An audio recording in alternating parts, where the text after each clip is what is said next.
everybody. Welcome to Dan United. It is almost that time again. We have missed midweek football because Manchester United are not in Europe, but Manchester United and football is back on Saturday. We have got the press conference to react to today, and I tell you what, same old shit, different day. That's all I'm going to start with here. Now, Ruben has been pressed on a few things. Some of the questions, I've got to be honest, these are journalists that apparently are meant to be the best in their game. It's absolute nonsense as always. But before we do that, as always, make sure you hit a like, make sure you smash the like, should I say, make sure you subscribe and hit the bell notification as you come in. It helps the channel grow and really pushing to get that 2K follower there. But guys, today we had the same banal crap-ass of our manager. And I've got to be honest with you, it's a year now and it's getting boring. Manchester United are 4 games unbeaten here.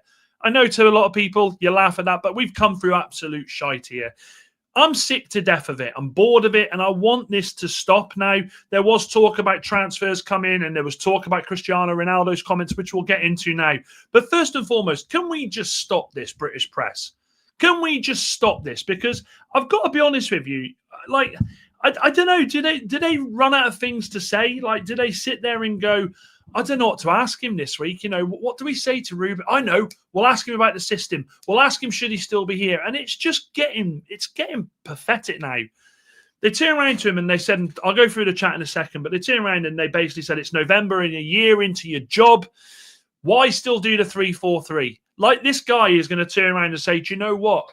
You're right. You're absolutely spot on. I'm going to change it Saturday. Stop asking him these bloody questions. He's having to come out again. Sorry about hair on my nose. He's having to come out again and defend himself and say, this is what I do. This is the way I play. There are different variations of the way that this system works.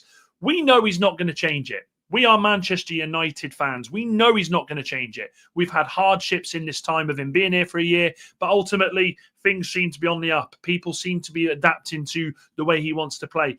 But I can't help but just get angry. I can't help but just, why? Why do we keep doing the same old shit? Why do these reporters, why do the press keep saying the same old nonsense? It's banal, and at this point, it's just getting boring. So I just wanted to get that off my chest. Now, an interesting thing that he did say, because he was going to be asked about the Spurs final in the Europa League. He was going to be asked, does this impact? And is he worried? And is he looking for revenge, like a classic football manager game? And I thought his answers were very telling. He basically come out and said, look, this is a different team. The mindset at this club is different. And I have to agree with him on that. Now, yes, there are players still at the club that played in that final. We have added a whole new front line. But I think the mindset of our football team has changed. I think the characters in the team has changed. And I think that he was right to say this. He has also come out and said, look, we are better. We are more confident. The season would kind of say that. I think if you looked at it as a whole, you know, at one point we were second in the league on Saturday before we conceded the 2 goals. The mindset is definitely different. So I don't think that this on Saturday is going to be a revenge mission for Ruben Amorim. I think he's a lot more, I think he's a better guy than that. So I was glad that he answered that. The other thing as well is Spurs are a complete different side. You know, the big Ange system that was played against Manchester United. Let's not forget, in that game, Manchester United conceded a goal that Onana should have done better at, and we peppered them. We were going for it. We were trying to get the goal. We couldn't score. We didn't have the players up top to do the damage for us. So I don't want him to look at this as a revenge mission at all. Manchester United should be focused on one thing on Saturday, and that's the win. Forget about May. Forget about, was it May? I think it was the 1st of June. Forget about that. We are so much further ahead than that now. And I don't think we can sit there and cry over spilt milk. We missed out on Champions League. For me, I said Champions League at the time with this team would have been a joke. Yes, in hindsight, could we have attracted better players? Blah, blah, blah, blah, blah, blah, blah. But the main thing for me now is on Saturday, we are looking at a Manchester United side that are unbeaten in 4 against the Spurs side that at the moment are struggling at home. They are. It's as simple as that. We watched so much come out from the players falling out with the manager walking off, you know, not happy. Apparently there's unrest that they don't like the way that Thomas Frank is setting up. Well, I'll be honest with you, the way that they were set up last season was pure and utter chaos. That's why they finished so low in the league. That's why they lost, 22 games in the season. So it's going to be interesting. It is. Now, the question I think that everybody wants to ask, and I'll answer it from my perspective here, is Lisandro Martinez. Is this the game that he pushes Martinez back into the team? He's had a full week of first-team training. Again, I'm gonna go with the same stance that I've had since the last 2-3 weeks. I don't think we risk him. I don't think we bring this player even with us. I think we let him just continue what he's doing and get fit. I don't want us to even worry about this guy coming on the pitch, getting injured again, and then us missing him. What is one more game in our season? It's nothing. Let him go. Now, there was a question asked as well, and I'll go through the chat, guys. Don't worry, I haven't forgot you. Love you all as always. There was a question about Luke Shaw that I found very, very interesting. Now, we've all discussed Luke Shaw several times in this chat. Some of us are for him, some of us are against him. But ultimately, he was asked, should Luke Shaw, after the season he's had, and he has been quite consistent, should he be back in with an England call-up? Now, Ruben Amorim, very diplomatic here. It was almost politician-esque. Stated, look, the England manager has got a tough job in his hands. There are players that are deserving to be in that squad that might not get in there. You could put 2 England squads out and they could easily go and look at a World Cup, not win it. We know how bad we are on that front with regards to tournaments. But what he did say, and I thought it was quite a good answer, he said, look, if you're asking me, would I rather Luke Shaw be with me, stay with me, train with me so I can keep an eye on him and make sure that he is fit? That said everything I needed to know about where he sees Luke Shaw. He is wrapping Luke Shaw up in cotton wool. The fact that we are playing 1 game a week, absolutely, it's tailor-made for Luke Shaw. And the question I would ask is, yes, I joke about the fact it's World Cup season. He's going to want to be fit for the World Cup. But us having 1 game a week, I think, has absolutely suited Luke Shaw this season. I think if we'd have had midweek games in the Champions League, the Europa League, Conference League, whatever, I think we'd have seen Luke Shaw pick up another injury. I think we'd have seen him pick up niggly injuries. So I was quite interested. I was quite happy with the response he gave. I thought it was a really good response to it. He is ultimately protecting this player. And this is why I think to think about Martinez in this game against Spurs, I don't see it happening. It wouldn't surprise me if he's not even on the bench. Let me go through some of these comments before I continue with this. So good evening, Chappie. I hope you are well. Ben, the main man, he says, evening all. Hit the likes on the way in. Make sure you do. Evening, Jamie. I hope you're well. And also, I don't think he'll be in tonight because it's his birthday. I hope, but if he does watch it on playback, very, very, very happy birthday. Many happy returns to Wahaha. Good and thank you for being a fantastic member of this community. Steve-O, good to see you. Yes, it is, my man. I love this England shirt. I always wear United shirts, but sometimes I like to chuck the Free Lions on there. Ridiculous asking something new, something interesting, same boring shit week in, week out. This is the English press. They are literally... no one's got the bottle to ask the questions that we'd ask. No one's got the bottle to ask about the system. No one's got the bottle to ask, what is the variation that you're looking at this weekend? Are we going to see perhaps that front three come back, or are you keeping faith? It just annoys me. Jamie says, I do think we'll win against Spurs. They don't look good. They don't look good at the moment. I mean, they're gassed because they won 4-0 midweek. Same old, innit? It's what happens. If it was United, we'd be laughed at for saying that. But Moxie, good evening, mate. Yes, it is a great day, and I wanted to say something about this, but you beat me to it. Sir Alex Ferguson was made the manager of Manchester United 39 years ago today. 39 years ago. He was the only manager I ever knew until he retired. He really was. What a hero. Good to see you, Moxie. Hope you're well. Blowy, always a pleasure to see you in here, my friend. Ben says, seen a few Spurs players snubbed Frank at the end of the game last week. Not a good look. And I go back to what I said before. That was Manchester United, and we've seen it already with Amorim. How the media went straight for him with Rashford, with Sancho, with Garnacho, with Malacia, with Anthony. It's just this is the complete. This is the Manchester United way, isn't it? It's hilarious. Nothing really was said of it, and I think it's hilarious. Evening, Dan. Good to see you, Anthony. Good to see you, mate. Hope you're well. And yes, make sure you wish Wahaha a happy birthday in case he watches back. Press conferences are really pointless now, just a bit of waffle. Honestly, one of the questions, I'll come to this in a second, Blowy. I'll star it, don't worry.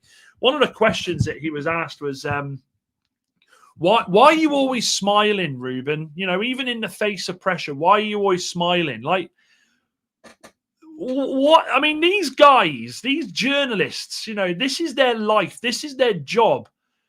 Would anybody in this chat, would any of you get into a press conference and go, oh, Ruben, just a quick one. Why are you always smiling? Why? Like, get to fuck. I can swear tonight because Kev's not here. He's at the plough. Seriously, get to fuck. I don't understand it. It really, really... It irks me. It absolutely irks me. His response was simple. It's just the way I am. You know, Do you want me to come in here? You know, it's like this Philip Schofield. Do you want me to die? It just baffles me that we still have these questions. It just baffles me. And I don't understand how the press get away with it. It absolutely annoys me. But there was a question put to him about Cristiano Ronaldo. And I was waiting for this because I could see this coming. I could see this coming a mile off. Cristiano Ronaldo only has to mention United and they jump on it. You can see, I tell you what, this is what happens when people ring me and jump back in. It winds me up because essentially what they're saying is, oh, Cristiano Ronaldo's been talking about you. What have you got to say about that? Manchester United, he said, aren't going to win the league. Who cares? Like, who seriously cares what Cristiano Ronaldo has to say about Manchester United and us this season? I couldn't give a witch's tit about it. I couldn't give a witch's tit. Now, Cristiano said that the squad lacks the right mentality to be at United. Yeah, hello, Cristiano. We all know that, mate. We already know that. So why are we still talking about this now? Let me just change this camera around a second because it's pissing me off. There we go. Boom. Back. That was because someone called me. Amorim said Ronaldo knows he has a huge impact, and I'm glad he said that because I'm sick to death of these ex legends coming out and saying what we already know. He emphasised what we need to do is focus on the future. We absolutely agree with. He said we know what the club has made a lot of mistakes in the past, and we are trying to change that. This is absolutely the way it is. This is absolutely the way that Manchester United are trying to justify what they're doing at the moment. And I'm behind it. I am behind it. We've had a year of trash. We know that. It's been abysmal. But Ruben Amorim and the club and Ineos, they're never going to be able to have changed it in 12 months. We had the time with Ten Hag that absolutely was abysmal towards the end. It got so toxic. The players that come in, it was always going to be like that. But I'm sick to death of us listening. Piers Morgan, by the way, Piers Morgan, I would slap that guy silly. I can't stand him. I cannot stand him. He knows exactly what he's doing. And it gets under Manchester United fans' skin. It gets under my skin. It infuriates me, man. Let's not focus on what happened. Let's focus on what we're trying to do now. And we are doing that. We are changing a lot of things in the structure, the way we do things, and want the players to behave. We are doing that and we're improving. So let's continue and forget the past. And do you know something? I think that's a classy response. Never look behind. Never look behind. Have memories about the back, what happened in the past. Yeah, Champions League, FA Cup. Love it. They're biggest moments in my life. But if we continue to do that, then we're just going to be a mockery of a club and people will continue to mock us for it. So I think what he said there is completely right. Yeah? We're focusing on the future. The signings that we brought in this season were focused on the future. The players that we've got coming through the youth team focused on the future. I don't want to hear this anymore.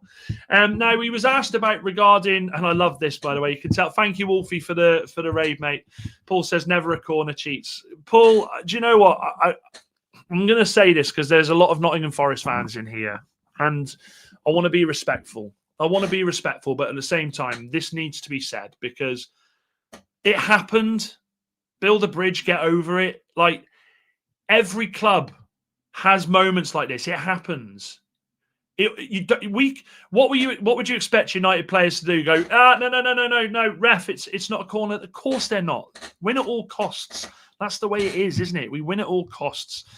Here's Wolfie says, Moxie, Dan, why are you always smiling? You're a United fan. I'm always smiling, mate, because it's all I've fucking got. It's all I've got. Everyone smash, and make sure you're smashing the like button, people. I really appreciate it. It helps the channel grow. And thank you, Wolfie, as I said, for the raid. Really don't think we need to risk Martinez because De Ligt and Yoro and Shaw have played really well. So let's leave Martinez until after the international. Look, this is a great comment. Nottingham Forest on Saturday impressed me. They impressed me. Nottingham Forest, I thought, were aggressive.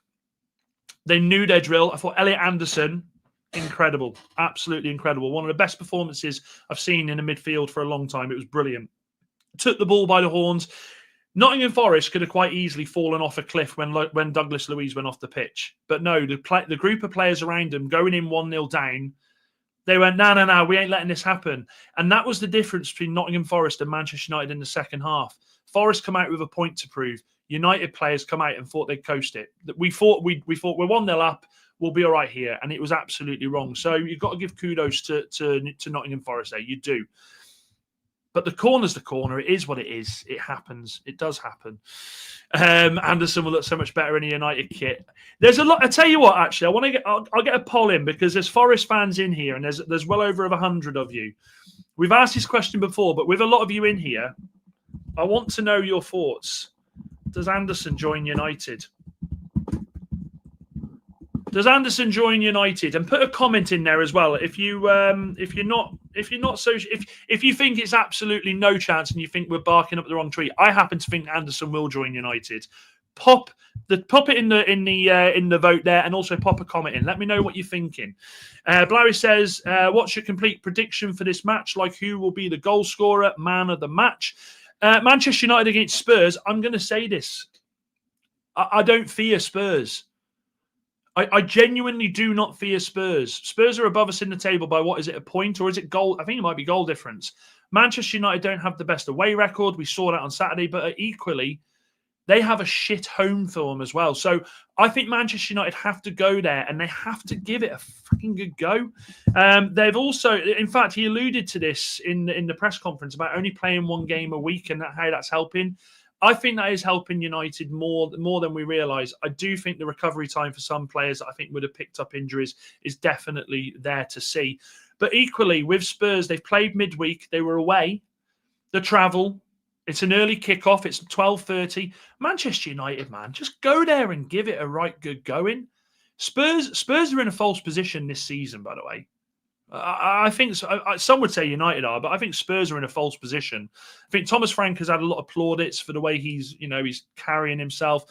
He's also had a lot of plaudits for the points away from home, but equally at home, I think they're abysmal. I think they're absolutely abysmal. So I've said it before. This Saturday, this is going to be a game of goals. This won't be like a 0-0 or a 1-0. It absolutely won't. I got the first goal scorer right last week. I said Uncle Casemiro, who, by the way, is going to be key in this game. He's going to be so important. I think first goal scorer this weekend. I think we go 1-0 down in this game. I'm sat here saying I'm not scared of Spurs, but I think Spurs will score first. And I am going to go with... Who am I going to go with, chat? Chat, give me something here. Who are we going with? First goal scorer, Brennan Johnson. Brennan Johnson always seems to score against fucking United, so it wouldn't surprise me if he scores. But I'm going to go for like 3-2 United. I think this will be high scoring. Good to see Queen Sophie back in the chat. Smash them likes up. Interesting to see how you felt after Sunday, Soph. It wasn't the best of performances from Newcastle United. And I pose a question to you here, Sophie, and I need to speak to Pete and the boys. You keep saying Manchester United will probably only finish 10th, whatever, but I've got serious doubts about Newcastle United this season in the Premier League. They had a great game last night, but the Premier League, they don't seem to be doing it. 2-1 Man U, I think, in this game, says so. Very good. I think Anderson and Kobe in the midfield next season when Bruno and Uncle Casemiro leave. I think Bruno's gone. We know that. Anderson, I absolutely, if there is a player tailor-made for what we want to do and a player tailor-made that would look fantastic in that bloody strip, I think it's Elliot Anderson. That guy absolutely has to go to the World Cup and not only go, but start. He has had such a meteoric rise in the last 18 months.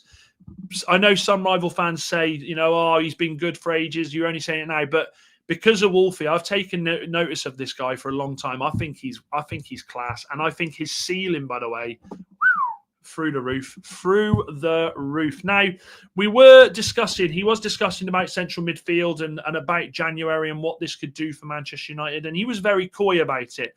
But he's going to be. He spoke about it being the World Cup year and how players are not happy that they're not playing. And so there is potential movement and trying to keep people happy. That is absolutely aimed at Kobe Mainoo and Ugarte. That absolutely is. And Xerxes. But it's interesting that he says we're always thinking about improving the team and how important January is. Now, what we do need to remember is this. Manchester United are never, especially at this point in time, they're not going to come out and say we're interested in this player. We have been so used to January it being loan signings. We got Dorgu last January. We needed him. I think there's stuff going on behind the scenes, and I've said it before, and people will. There's Forest fans in here, Nottingham Forest, that will probably get pissed off with me saying this, but I wouldn't be surprised if we put a cheeky bid in January. I absolutely wouldn't be surprised if we put a cheeky bid in January. I think we're well within our right to, and I think we test the resolve there as well. I absolutely do. Let's have a look how this poll is getting on. 64% are saying that he does join Manchester United. That is interesting. What have we got here? Even I've gone through that one with Soph. I think we'll see the return of Cunha up front and Mount on the left. Dalot will need to put his wing mirrors on for the Spurs game. I don't want Dalot starting. I can say this right now. I don't want Dalot starting this game. I think Dalot has been so poor. He was at fault for the second goal against Nottingham Forest. I think he puts. If it's me, put Dorgu back in for this one. Dorgu had a good cameo. I think he'll feel better for having a decent go at in the game. I think we put Dorgu in, and I think we drop Dalot. It would be surprising, and I would be so happy if he did this. If he had some balls about him, I would honestly go with Amad Diallo at left wing back, and I would put Mazraoui at right wing back.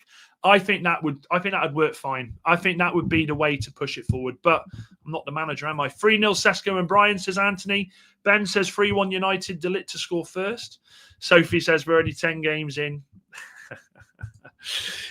Sophie, my sweet, hope you're okay. We were worried you went way too quiet. Yeah, Bruno, honestly, can you believe it? And I know you're busy. 3-1 United, says Kev. I was going to say Kev 87 there. Right, I'm going to have to go. Going for United 2-1 with my heart, but head says 2-2, says Moxie. Fair enough. Good to see you, Moxie. Hope you have a nice evening. Still 83 points available. I'm not worried. Yeah, 83 points available, Soph. We're winning the league. I joke. A lot of points available. So, and like I've said, Manchester United have had a lot of tough games already this season. I can't wait for December. There's going to be so many points up for grabs. And like I said to you so many times before, Manchester United now just need to focus on picking points up. The next game is the game that's the most important to Manchester United. It's not about the one. You're only as good as the game that you've just played. Manchester United, hopefully the defence in particular, where it was the first game that I sat there and thought they were abysmal today. This is the game that they have to put their best feet on and go and attack it and go and get the points. Everyone's saying see him, Moxie. Don't think anyone will get him in January, especially if Forest is still in Europe. How are Forest doing it? I've not even looked at the table. They drew again tonight, didn't they? They've not had the... I mean, are they still... Hang on, let me have a look. Are they still... Forest fans, if you're in here, where are you in the European standings? Let me have a look. Tables, Europa League.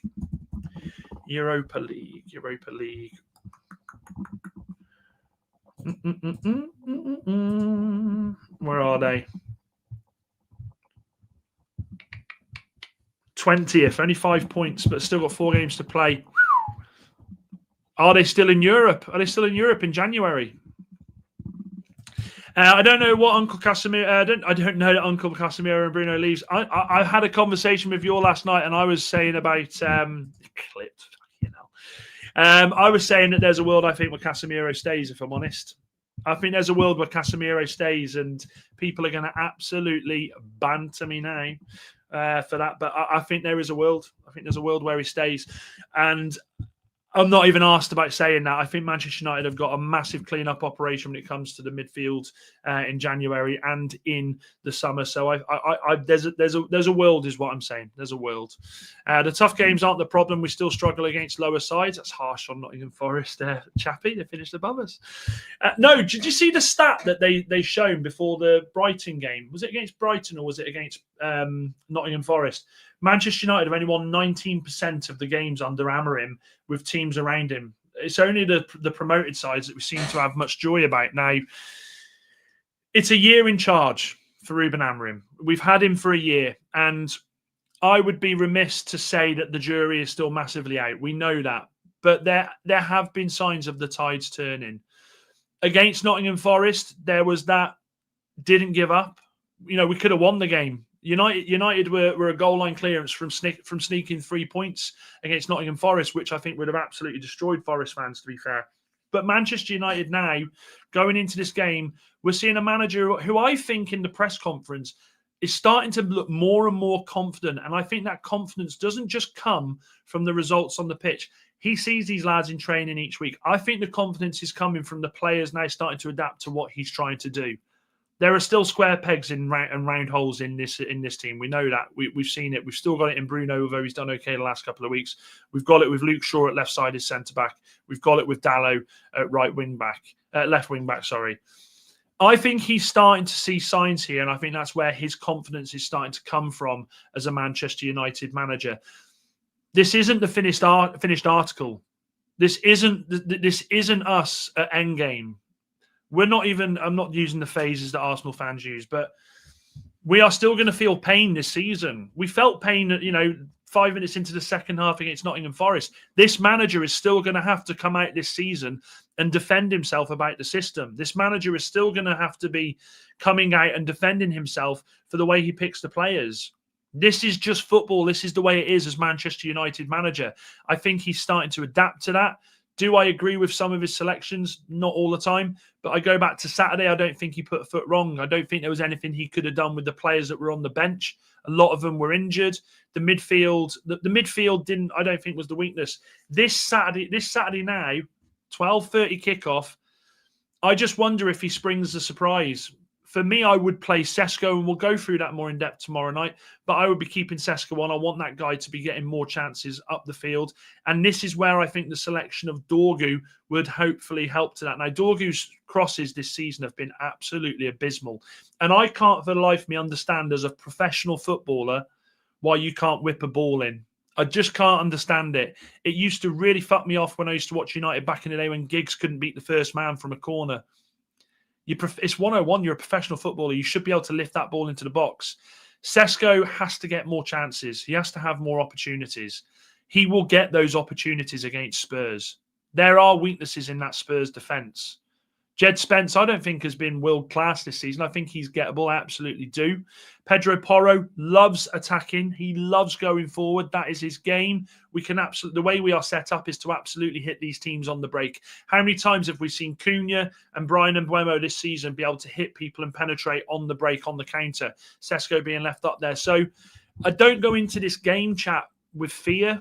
And it's weird that I'm saying that, but Manchester United, it's weird. Last season, the best case scenarios was we could climb to 14th all the time. It was always, if we win, we're 14th, brilliant. Worst case scenario, the relegation fodder are catching us up. This season, it changes. It absolutely changes. We win on Saturday. We're playing first. It puts it into the head of the teams that are playing. Liverpool and Man City are around us. They're playing each other. We could absolutely give ourselves a really good chance to push ourselves up the table. Spurs are ahead of us on goal difference, get 3 points ahead of them. There's so much to play for with Manchester United, and what I want from this manager and what I don't get from these press conferences, because he's never asked the fucking questions, is I want passion. I want the passion. I want to hear the manager say, we've got to go there, we've got to demolish Spurs. I don't want to hear, still playing the same system, Ruben. Still playing the same system. Like, what are these journalists doing? Do they get there and go, oh, bollocks, I forgot to do the questions quick. I'll get it on my phone. Chat GPT. What to ask Ruben Amorim? Right, okay, can't ask that one. No, can't ask. Brilliant. I'll ask him about the system. It winds me up. It winds me up. They should be doing so much more. We should be seeing so much more from this manager, but you can't blame it on him when he's asked the same banal shit. The tough games aren't the problem. I've gone through that one. Spurs terrible at home and their attack is shambolic, but they did win 4-0 yesterday at home. Yeah, they did, but it was the Champions League against a team that weren't very good. I watched the game. I thought they were crap. We couldn't make a 2-yard pass against West Ham. What a shameful performance from ourselves.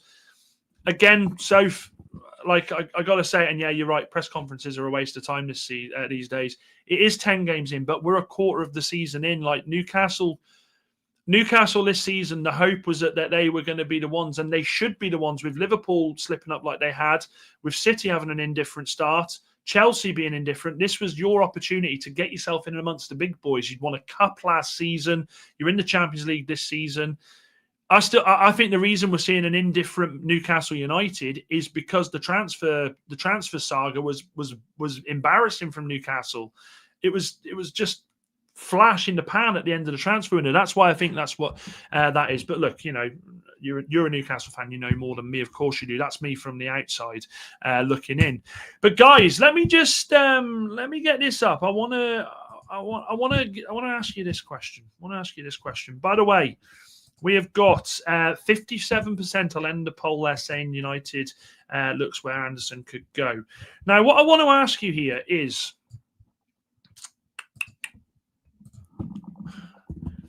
if I can type the fucking thing. It's been a long day at work, chat.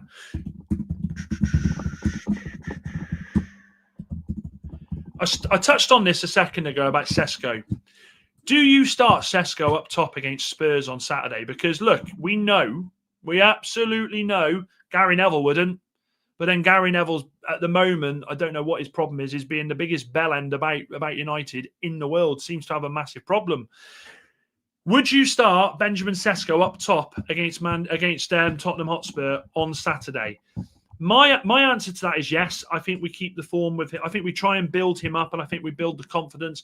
But I'm intrigued. And if you put no, please put a comment in the chat as to why you wouldn't put him. I want to hear what you guys are saying about this. Cunha and Brian will really push Spurs, Porro and Spence back so they don't affect up the field. Manchester United have to do that. We have to be on the front foot. What I've seen different, yes, he is quite quick, Sesko. So Sesko is, sorry, Sophie. Say that twice as fast. Sesko, Sophie, Sesko. He has got a bit of pace in him, to be fair to him. He has, and I think he could absolutely do. Look, Mickey van der Ven is quick as hell, so it doesn't matter who you play up there. They're going to have pace. But I think we have to build this guy's confidence. There are so many aggregates out there saying he's not good enough. It's not this. It's blah, blah, blah, blah, blah, blah, blah. Do you know what I have for these aggregates? One of these and one of these. Like, seriously. We're 10 games in and you're writing off a striker. Like, what are you even doing? I agree. I can't lie. I still have faith at the moment. If it carries on how we'll have to go. Big words there, Soph, and I appreciate the honesty there. Newcastle did way better than Liverpool in the transfer window. Note down, Cunha up front firstly, Sesko 60 minutes. Okay, Steve-O, I appreciate that. 71% of you at the moment are saying yes with Sesko. Get those votes in. There's over 60 of you in the chat. I want to know what you think. Sesko up top or not? The front three for me is set. Big Ben, Brian and Cunha give you every option you want up front. And it's good you say that because, look, they didn't play well on Saturday. The three of them didn't. I can admit that. I'm not one of those fans. I'm not Ty from AFTV who blames it on the weather, who blames it on the bloody the lunar eclipse or whatever. They didn't play well. They absolutely didn't. But they still haven't had that time together consistently, I think, to build that relationship. Sesko come to the club, didn't start a game, come off the bench a couple of times. Cunha started a couple of games, got injured, missed a few games, then was sort of reintegrated back in. I think they need to be keeping these lads going, and I think we need to have that time for them to build something. Rome wasn't built in a day. I hate that saying, but you can't just expect the three of them to click straight away. You can't. I think that the way that they play, I think they need to learn more about them. I think Mount has done well for you so far. I think Mason Mount's been one of the best players of the season for United. It's just a shame he got injured when he did. And this, I go back to him not being fully fit, and that's why he didn't come on against Nottingham Forest. You know, if Mason Mount is fit, that Ruben Amorim chucks him on, absolutely. He loves Mason Mount. I think he needs to play, keep Van der Ven occupied and free up the space for Cunha and Brian to get in behind. It's a different type of game as well, isn't it? Because this isn't the game again. Like Nottingham Forest, I thought was so aggressive in the challenge, which was good for them because it did put Brian and Cunha in a bit of a shit situation. Brian and Cunha weren't as expressive on Saturday for me, and I think it was the aggression that was shown. Elliot Anderson was body slamming into them. Aggression, they're going to meet aggression, but they've adapted to the Premier League. They've been in the Premier League for a long time. I just think give Benjamin Sesko that chance up top again and let them two, as you've said there, Ben, let them have that free space. Van der Ven is going to go tight to Sesko. You know this. We've seen it. What Benjamin Sesko has that I think is different to us playing that front three, his awareness of where the ball is going. Let's not forget, the through balls that have been played to him haven't been great. They've been overhit several times. You look back at it now, you look at the analysis of games, they're either overhit or underhit, and he's trying to get them out of his feet. The one against Forest on Saturday, that ball from Brian Mbeumo, if Murillo doesn't put him off and he gets his touch right, that's up there with one of the goals of the season for the ball alone. Let the lad build his confidence. Chappie says maybe we've got too many players who want to score. I don't see greediness there, Chappie, to be fair. I don't see the greediness there. I don't, for a long time, and this was a criticism of Bruno, Bruno would pick the ball up sort of 25, 30 yards and he'd have a pop. Garnacho was the worst for it. Garnacho, we're still seeing him do it at Chelsea, cutting inside and just walloping the ball, hoping he'll get a top bins and then people will say he's mint. I don't see that with this crop of players, if I'm honest. I don't see that. I think we need to cross the ball more against Spurs because the pace of Mickey Sesko should have more luck in the air. Yeah, I agree. Mickey van der Ven will have a different game against Manchester United than he did in the Europa League final. He was up against Højlund, and it was easy for him. Højlund was abysmal in that game. He was. He's not here anymore, and I'm not sat here bad-mouthing, but he was abysmal in that game. He will have more to do this game. He will. United seem to be able, especially the last sort of, I'd say, since Brentford, they're starting to operate these pockets of space more. Brian and Cunha are doing that revolving, they're moving, they're flitting. Depending on who he picks to go on that right side, you're seeing that Ahmad and Brian are starting to build that understanding up, which in turn is helping them further up the pitch as well. It will be a different game for Spurs, but equally they're set up different themselves. Anthony says, even when they don't score, the natural movement off the ball takes away defenders. Casemiro and Ahmad wouldn't have scored without the space. I think you would need that hold-up play to bring the others into the game, so I would start Sesko, says Soph. Guys, get your votes in. Get your votes in. 62% at the moment are saying they'd start Sesko on Saturday. Sesko will score more when we sort the midfield out at the moment. There is not much for him to get onto. Agree with that. I've said it before, and clip me up. I don't give a flying hoot. Sesko will get 15 Premier League goals this season. He will get 15 Premier League goals this season. I don't doubt that. I genuinely think this lad will get 15 goals. There is a run of goals in him. There is. He just needs the consistency of being played in. Manchester United's striker position for so long was aptly named the graveyard shift because they wouldn't get anything. They wouldn't get any joy. And that was because of the way Bruno played. That was because of the way that we had the wingers playing at the time. Manchester United need to start feeding their striker more. He's lean as it is. He's a skinny boy. He needs feeding. Over 60 in there, but 16 likes. Guys, do me a favor. It helps me with the channel. I'm trying to grow this as best I can. Make sure you just hit that like for me. It takes 2 seconds. Appreciate all the support if you can do. It helps the channel grow, puts us out there. So if you can just take a second to hit that like for me, that would be absolutely phenomenal. Fednan, good to see you. Hope you're well. I haven't seen you for a while, mate. I was worried about you. Hope you're doing well and hope everything's good your end, my friend. At some point, we will get to see one of Sesko's hammer shots. That lad can get some power on the ball. Yeah, Sesko needs opportunities. He absolutely does. Now, the next question I want to ask the chat before we sort of get to the closing stages is, are we happy? And this is a big question here. Are we happy with how Manchester United's 2 central midfielders have been in the last couple of games? And are we concerned with how they line up on Saturday? Because I'm going to be honest with you, we talked about Luke Shaw being able to maintain himself because it's the 1 game a week. I go back to us not being in Europe is the reason why I think we're seeing Casemiro not coming back to his best this season. Casemiro 5 years ago, was one of the best CDMs on the planet, if not the best. But is this 1 game a week helping him? Is it giving him time? It wouldn't surprise me if he gets a couple of days off so he can rest and oil his knees up.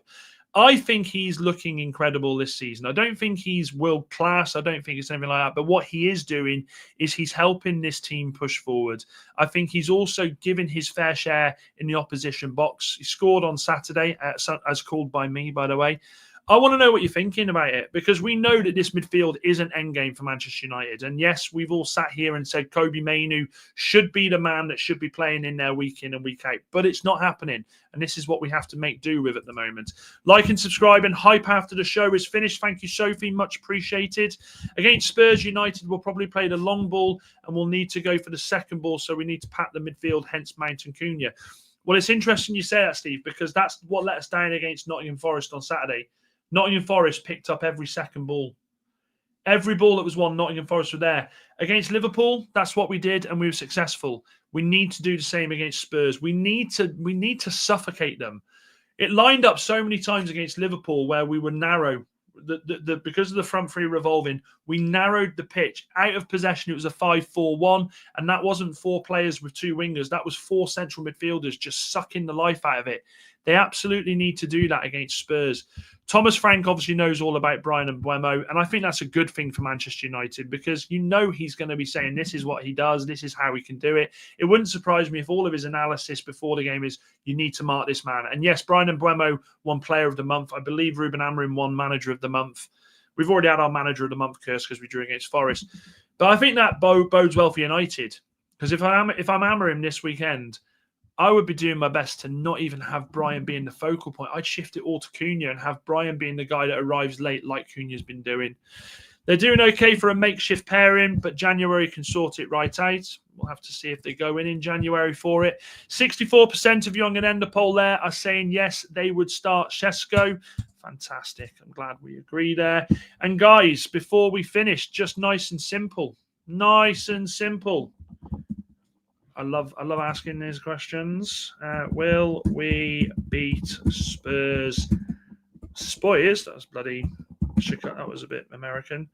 Saturday. Will we beat Spurs Saturday? Yes or no, people? We'll do the score predictions tomorrow properly. Will we beat Spurs? I'm here to tell you this, and I did this in the lead up to the Manchester United Liverpool game. Okay. Do not fear Spurs. Fans of this club, do not sit there and think, we're away. This could be horrendous. This Spurs team is nowhere near as how a lot of them are being gassed up about. I'm seeing so many Spurs fans saying, we're incredible. We're doing this. We're doing that. On Saturday, we have to get there. It's midday. They've just played midweek. Go in there and suffocate the shit out of them. Go in there, get the early goal. Go in there and do not give them any respect. Much like we did against Liverpool, do not respect this club. Go in there with fire, with anger. Control the anger, but ultimately go in there with no respect for this team. We have to go there and we have to shut them down. Manchester United have so much at stake. I can't believe I'm saying this again. Manchester United could finish the weekend in Champions League places if we beat Spurs. We beat Spurs, put the pressure on the other teams around us. Go in there. Be heroes, be warriors, but don't worry about this Spurs team. Go in there and smash them. Smash the shit out of them. What have we got here? Against Spurs, we need to press them because last weekend they struggled with it. Absolutely do. Gregory says, yes, we will beat Spurs. If Maguire doesn't play, then yes to a victory. Steve-O seems to be forgetting about that header at the back post against Liverpool there. Ferdinand's gone 2-0 and how we look. I mean, we're 100% on the votes, guys. This is confidence that I've waited for. How long have we gone without having these runs where we're unbeaten? Like, we're celebrating the shit out of it because it's 4 games unbeaten. But do you know something? This is what it's about. Remember 10 years ago, and again, I don't talk about history, but this is what the expectation was. Now, for me, the expectation is just fucking go on the next one. Forget about the last one. Be as good. Be better. That's what we have to do. United need to take the season 1 game at a time. Gregory, that is the comment of the night. Absolutely agree. And Steve-O loves the comment there, the comment I replied back there.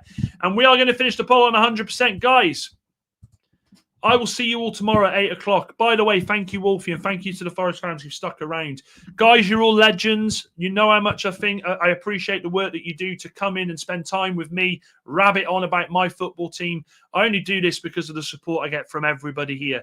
Remember, no matter what football team you support, football as a community is what makes this sport the one that we love. Yes, there is idiots in the game that still watch this. Yes, there are idiots that want to watch this sport burn. But it's because of people like you guys, people like me, that is why this sport will continue and why we love watching it and why we love talking about it. Absolutely adore each and every one of you. Thank you very much for sticking by. All of you have a fantastic Thursday. It's Friday Eve. Remember that. And make sure you smash a like on the way out. Leave a comment if you're watching this on playback. And hit the subscribe button if you are new. Thank you very much, guys. Dan United. No Kev United. But Man United. Uta. Uta, uta, uta, uta, uta, uta, uta.